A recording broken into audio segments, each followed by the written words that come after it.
In many ways, the Korean women's hockey squad at the Pyeongchang Winter Olympics is the most interesting team in the world. And on Saturday, it got even more interesting as they played their first game that matters, against Switzerland and in front of South Korea's President, Moon Jae-in, and Kim Yo-jong, the sister of North Korean leader Kim Jong-un. The North Korean contingent also included the country's famed cheer squad members, more than 120 red-clad women who sat together in 6 groups around the Kwangdong Hockey Center, singing, performing choreographed moves, and, strikingly, waving the white and blue flag of Korean unity. The spirit of unity and teamwork that the Korean squad has shown is proof that it's succeeding in meeting its office goals. On the ice, however, the Swiss, ranked No. 6 in the world, took control early and built a 60 lead by the end of the second period. The home crowd soared into cheers anytime the Koreans managed a breakaway, or, to be frank, if they touched the puck in Switzerland's half of the ice. But the Koreans didn't score, despite spending 12 minutes of the game on the power play. That didn't stop the crowd from cheering their team loudly as the final horn sounded. And then, in a pattern that had repeated throughout this game, the North Korean cheer squad sang a song to the dwindling audience and performed their swaying moves, despite the in-house pop and rap music that blared from the speakers. Long before this historic game began, fans arrived to take selfies and family portraits outside of the arena. Children wore bouncy headpieces featuring Suho-rang, the mascot of these Olympics. It was a certainty that the thousands gathered at the Kwangdong Hockey Center would erupt in euphoria if the team somehow managed to score a goal. But they didn't get many chances, as Switzerland dominated. By the end of the game, the Swiss had taken 52 shots on goal to Korea's 8. The Korean players were jammed together on one team in January because of a political accord, and a desire by South Korea's leaders to include their northern neighbors in the Winter Games. That sentiment was on display Saturday. In addition to Kim Yo-jong, Moon also hosted Kim Yong-nam, the ceremonial head of North Korea's government. The three had also attended Friday night's opening ceremony together. During a practice ahead of their first match in the Pyeongchang Winter Olympics, the unified Korean team wore blue and white jerseys, leaving onlookers to wonder which players were from the north.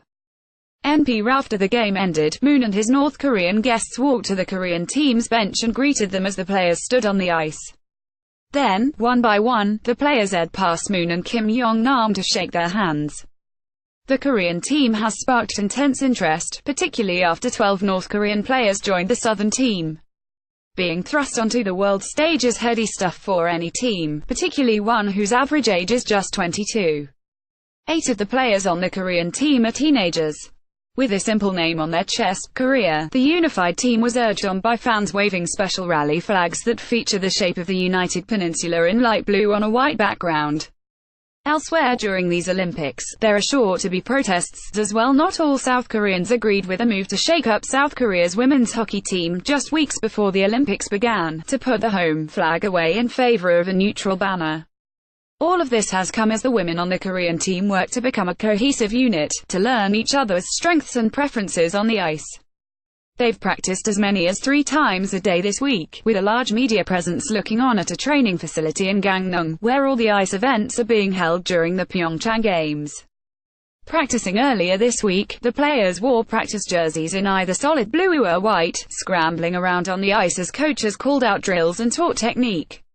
Inside the small barracks-like practice arena, one question was being asked by more than a dozen journalists: where are the North Koreans? And to the team's credit, the same answer always came: they're out there, we just can't tell who's who. I was told that the team is working out in mixed groups. When asked if anyone else was holding 3-a-day practices, a facility staffer couldn't name one. The practice that day was both spirited and focused. Coaches' orders were obeyed immediately. Players fired pucks around and sometimes sprawled on the ice during intense one-on-one drills. Through it all, accurate shots on goal were cheered by the whole squad. When it was over, they worked together to corral errant pucks and put all their gear away. Confirming the positive attitude this team projects, its coach, Sarah Murray, said this week, "We feel strangely calm given everything that is going on. The thing we were most worried about was team chemistry, and right now the chemistry is good. The communication is good." Speaking after a practice on Wednesday, Murray said she had worried that her team might splinter into groups, but it is fantastic, she said. And she gave credit to her North Korean counterpart for helping that process. the head coach that they brought. He has been amazing and without him we could not be doing what we are doing, Murray said. He is very open to suggestions.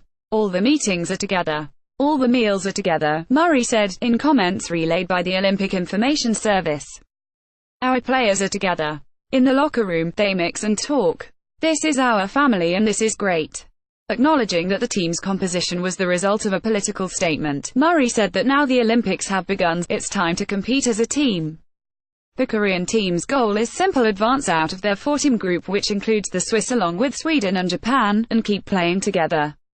The hockey players' task of blending cultures extends beyond the Korean peninsula. The squad includes 2 Americans with Korean heritage: Randy Griffin of North Carolina, whose jersey will bear her Korean name, Hee-soo, and Marissa Brandt of Minnesota, who plays under the name Park Yu-young, and whose sister, Hannah, is on the U.S.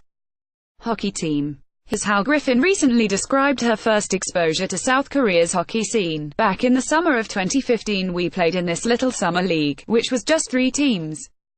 The age range was, like, 13 to 40. And this was literally all of the Korean hockey players in existence. And I think for all of us, it was this combination of a great hockey experience but also a really cool cultural experience. The Korean roster also includes Canadian college player Donnell Im, as well as Caroline Park, who grew up in Canada and played hockey for Princeton University. Also on the squad is goalkeeper Genny Kim Knowles, a 17-year-old who is a native of Vancouver but who plays hockey for her high school in Lawrenceville, NJ. The coaching staff shows the same diversity. The head coach, Murray, is Canadian. Her 3 assistant coaches are South Korea's Kim Do-yeon, North Korea's Pak Chol-ho, and American Rebecca Baker.